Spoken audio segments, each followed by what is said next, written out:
quand même les joueurs du Mans qui se sont imposés.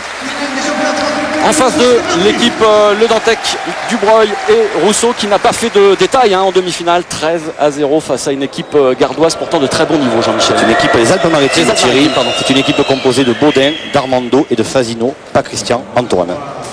Allez, ça va partir dans quelques secondes. Vous les découvrez, ces joueurs, avec le jet du bouchon qui va avoir lieu tout de suite. Alors, comme le veut la tradition au championnat de France, un jet du bouchon qui est effectué par une personnalité locale. C'est vraiment tout un symbole, ce jet du bouchon.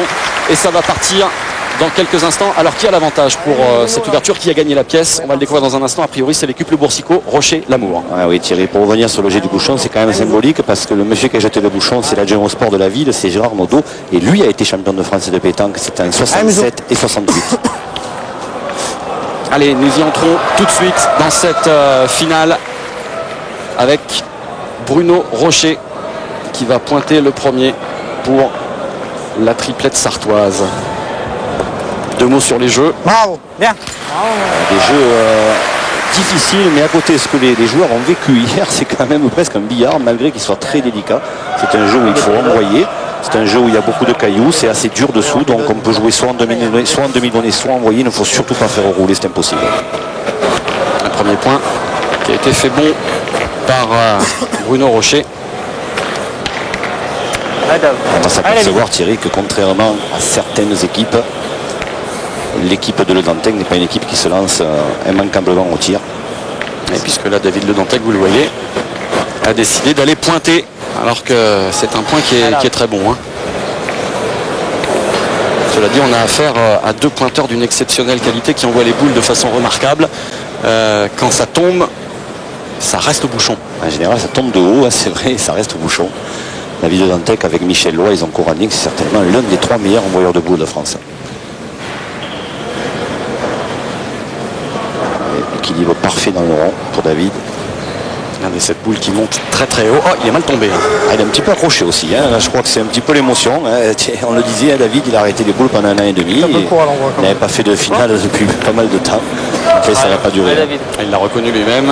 Un petit peu court à l'envoi, David Le Dantec.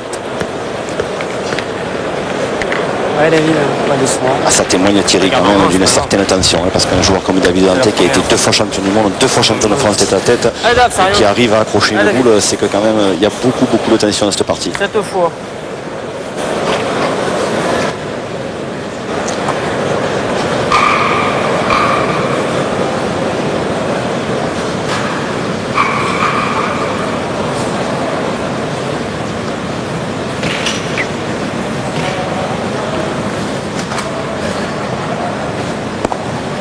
C'est beaucoup mieux, même si ça ne gagne pas. Bonjour David. Accrocher la boule de Bruno Rocher, mais elle est passée derrière. Il faut aussi dire, Thierry, qu'il fait extrêmement chaud et que les boules peuvent facilement être lâchées. Tiens une fois. Tiens une fois. Et nous sommes pourtant dans un palais des expositions climatisé. Allez, Bastien. Cela dit, avec les 5000 personnes qui ont rempli les travées de ce palais des expositions, il fait forcément très chaud. C'est aussi, ils vont tirer. C'est Sébastien Rousseau qui va s'y coller. Le gaucher.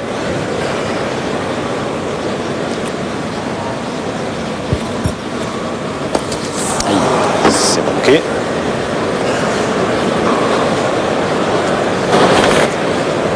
Ça ne débute pas dans les meilleures conditions pour les joueurs du Val-de-Marne parce que la première de Dantec a été accrochée. Celle-là est pas très bien tirée, il est quand même pas droit et long. C'est déjà 3 boules sur le point de Bruno Rocher. Court, Avant, j'avais une chance de toucher quelque chose, pas là. Je vais en accrocher une. Et s'il est beau, c'est terriblement important, Thierry, le début de partie. C'est ça le problème. C'est la partie. Là, t'en as plus rien, c'est un plus gaucher. Allez, du. Si jamais j'en mets un bout, Bastien, on pourra peut-être voir. Non. Tu vas retirer tout de suite, toi. Si on emmène à 80, on fait qu'on recompte. S'ils appellent à remettre rapprocher un bout. On a 3 boules en main. Moi, je retirais, t'appelles quoi à rapprocher une belle? Si tu te mets à 80, on fait quoi? Si je me mets devant, tu tires à la tienne. Là, parce que si tu te mets là, pourquoi démarrer? Regarde, c'est la première main. Pourquoi essayer de se mettre en dessous tout de suite? Non, ça sera bien de faire jouer là. Beaucoup de calme, beaucoup de réflexion dans cette équipe.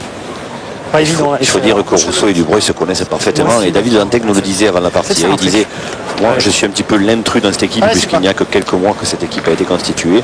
Alors il dit, je les laisse souvent discuter entre eux deux parce qu'ils se connaissent parfaitement. Ça n'empêche pas que David évidemment donnera son avis. Alors on va tenter d'en approcher une autre, comme l'a dit Sylvain Dubreuil. L'objectif c'est de faire jouer, c'est un petit peu de faire jouer les Sartois pour garder un petit peu les boules en main. Ça sera un petit peu court, mais elle fait jeu. Elle risque de permettre à Sébastien Rousseau de se relancer au tir. On parlait de l'importance des débuts de partie. Et là, on a vu qu'elle était vraiment très très importante, cette première boule de Bruno Rocher, parce qu'elle met en difficulté l'équipe adverse tout de suite. Ou je peux envoyer pour faire que le jeu. Rangement debout. Envoyer, tu vas chercher quoi? Envoyer, bah oui, je vais chercher la mienne ou la sienne ou j'en sais rien. La sienne, ça va être pas facile parce qu'elle est cachée. On va quand même rappeler, Thierry, que le final champion de France se joue en 13 points. Il n'y a qu'une seule partie dans la saison qui se joue en 15 points, c'est la finale du championnat du monde. Donc à l'époque, les finales championnats de France aussi se jouent en 15 points, puis ce point de règlement a été revu, et donc c'est bien en 13 points que on joue. Alors finalement, il va se relancer au tir, visiblement.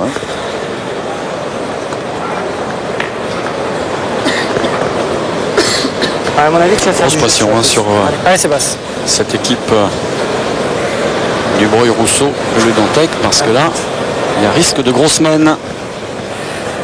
Allez, passe. Une équipe extrêmement jeune et pourtant très expérimentée déjà en matière de pétanque de haut niveau.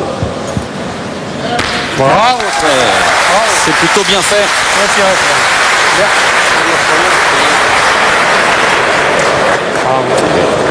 En plus, il a fait légèrement compte sur la boule de David Dantec, mais très peu. Ça fait que celle-ci n'est pas partie bien loin, donc ils ont quand même 2 bons points maintenant. Il va falloir tirer tout de suite en face avec un Bruno Le Boursicot qui, disons-le tout de suite, est l'homme en forme de ce début de saison. C'est vrai que ça fait déjà 2 saisons qu'on vous en parle. On l'avait découvert dans l'équipe locale de Pornichet au Masters il y a 2 ans. Et voilà, il a fait d'une paire de coups, comme on dit, avec un contre sur la deuxième boule. Et là, il va y avoir grosse difficulté. Il a tiré, Bruno, bravo. Première boule qui tire dans une finale championnat de France triplette. Bruno Boursicot, il fait carreau recul sur les 2 boules adverses. Ça va le mettre en confiance, ça, Thierry. On l'avait vu phénoménal face au champion de France en titre avec 4 buts tirés d'affilée pour ne pas perdre. C'est de gagner. Et une ambiance dans une partie assez tendue face à Christian Fasino. Il y a eu quelques échanges aigre-doux. Ça s'est quand même terminé par une poignée de main. Mais c'est vrai que Bruno Boursicot, à cette occasion, il a montré qui il était et qui il risque de devenir dans les prochaines années. Allez, Sylvain. Vous vous rendez compte qu'il se retrouve 2 boules contre 4 et 2 points pour Sartois. Ça pourrait être très très cher déjà pour les joueurs de Fresnes.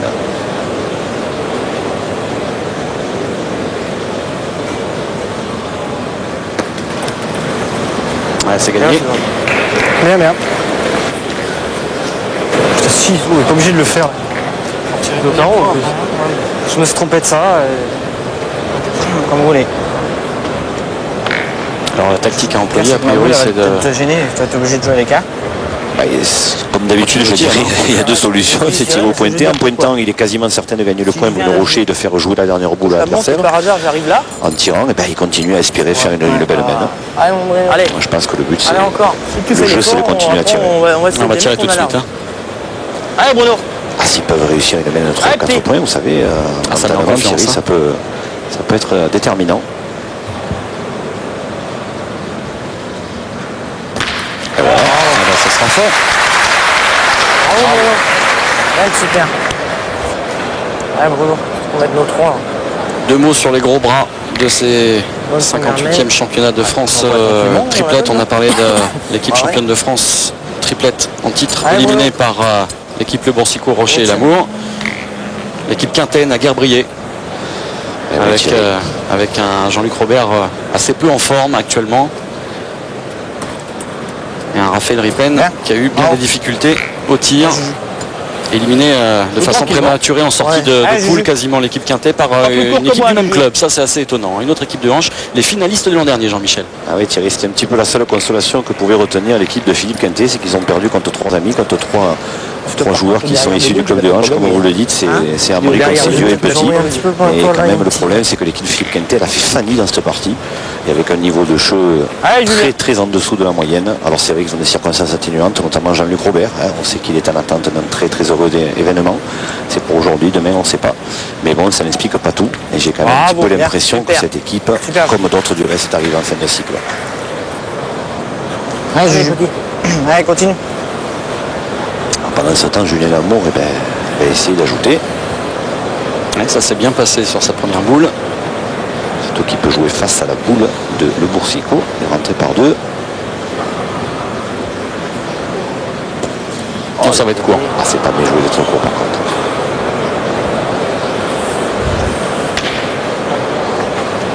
C'est pas bien joué d'être court. Ouais. Alors, Celle-là est bonne aussi. Ouais, là, 3 sûrs, ils vont mesurer le 4e. Comment? Je sais pas. alors 2 sûrs, 3 sûrs, tiens. 3 sûrs, pardon. On mesure pour 4. Attends, c'est plus juste... 122, 4, 122, 3. Ah, ça peut avoir son importance. Imaginez qu'il ne l'ait pas mis alors qu'il est quand même facile à mettre. Ça pourrait. À combien? Un gros mec. Un petit mec. Il y est. On va vérifier il est. quand même parce que... Et ça va faire 4 points dans cette première main. L'équipe Le Boursicot, Rocher et Lamour qui prend un excellent départ dans cette finale. On va quand même faire mesurer par l'arbitre, David Le Dantec, qui a demandé à l'arbitre international de venir vérifier. Ce sera l'occasion de présenter le corps arbitral de cette finale. Thierry, c'est l'arbitre international. Celui avec la chemise de bleu ciel, c'est M. Sorrentino. Et il sera associé dans cette finale à M. Escal et Laborie, qui eux sont des arbitres nationaux. Sébastien.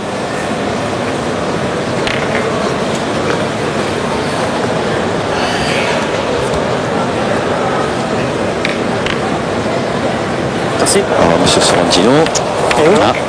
Il dit le contraire.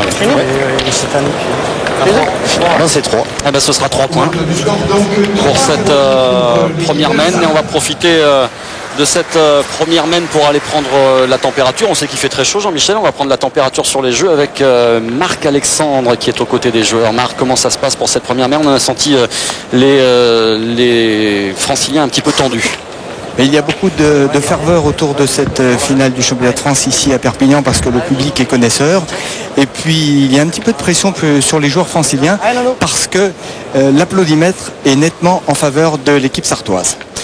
Merci Marc. Marc qui est le speaker officiel de la pétanque et que l'on retrouvera à nos côtés tout au long de cette finale avec quelques petites surprises. Voilà, 3-0, Le Boursicot, Rocher, Lamour, on débute la deuxième main. Alors bien évidemment, on ne joue pas près. On est à 9,50 m au moins. Et Bruno Rocher a fait un petit peu ce qu'avait fait David Dantec à la première main. Il a accroché sa boule comme ça. À ce niveau-là, ils sont quittes, les deux pointeurs.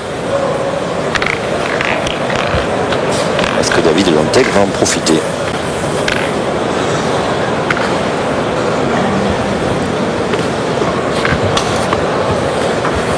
Il faut réagir pour les Franciliens. 3-0, c'est pas grand-chose, mais bon, ils vont mieux essayer de recoller immédiatement.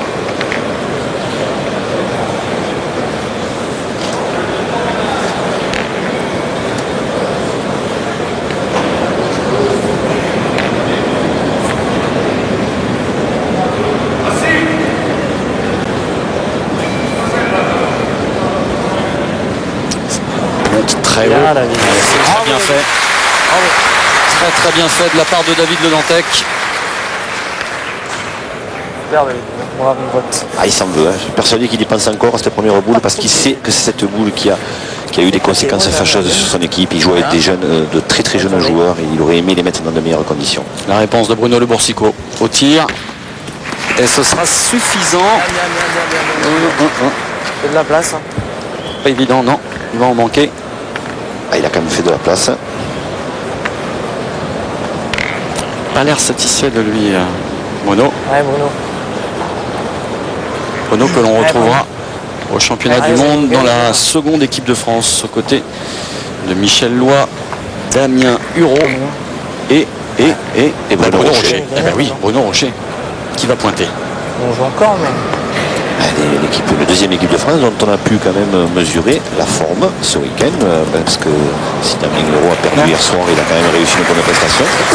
Michel Loin, on l'a vu excellent ce matin en quart de finale face aux déroutés de David Maraval. Il a tapé un but pour ne pas perdre, Michel Loin. Ça n'a pas été suffisant.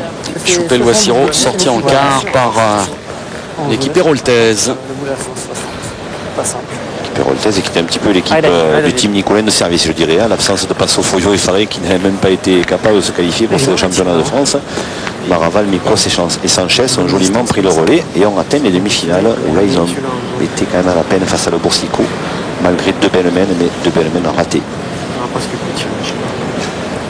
Ici, par un match sur le ligne comme ça. Tu regrettes? Essentiel, donc on n'a pas le compte, hein, le boule. Il gagne, c'est bon. Là, ce sont les Franciliens qui ont la boule d'avance, il faut essayer de la garder. Oh, c'est super. Bravo David. Magnifique. Extra David, extra. Bravo David, bien petit. Allez Bruno.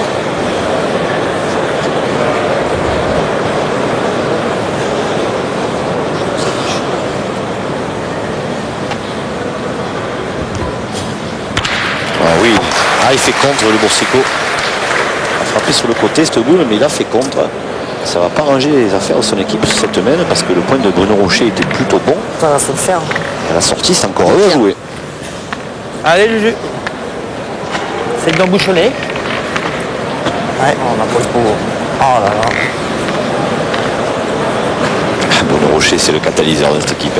Lorsque le Boursico et l'amour s'énervent un petit peu, lui, il calme tout. On l'a vu hier lors de cette fameuse partie face à Vasino. Lui, il arrivait à garder un calme le olympien. sens de l'humour même. Allez, Julien. Il a été extraordinaire dans son comportement, Bruno Rocher. Et là, il continue. Il ne fait pas tout un plat de ce contre de le Boursico. Il encourage l'amour. 34 ans, on le disait, c'est lui le joueur le plus vieux de ce final. C'est quand même assez exceptionnel. Bravo. Là, c'est gagné par Julien Lamour. À 34 ans, il fait quasiment figure de vétéran, Bruno Rocher, parce qu'il est même un petit peu poussé vers la sortie par son fiston, hein, Alors qui là, est un phénomène, il n'y a pas d'autre mot. ah, ça c'est le mot. Alors des fois on emploie le phénomène un petit peu à tirer la rigole. Alors là pour Dylan Rocher, le mot n'est pas fort. Dylan Rocher, il a 11 ans, il est gaucher, il vient de remporter notamment avec son papa et Bruno Le Boursico le Boulmania à Grenoble, où il a totalement éclipsé tous les meilleurs tireurs du monde. On est compte à 11 ans, ce petit bougeux de chou, il n'a fait que des carreaux en demi-finale et en finale. Et il paraît, on n'était pas là-bas, mais on nous a raconté que le Palais des Sports de Grenoble était debout pour l'applaudir. Et puis le petit, il a tiré C'est de faire la prise devant Bruno Le Boursico. Hein. Allez Sylvain. Quand on leur a dit que l'épouse de Bruno Rocher a été, il n'y a pas si longtemps, championne de France, voilà, on aura tout compris, Thierry. Belle famille. Allez, Sylvain Dubreuil.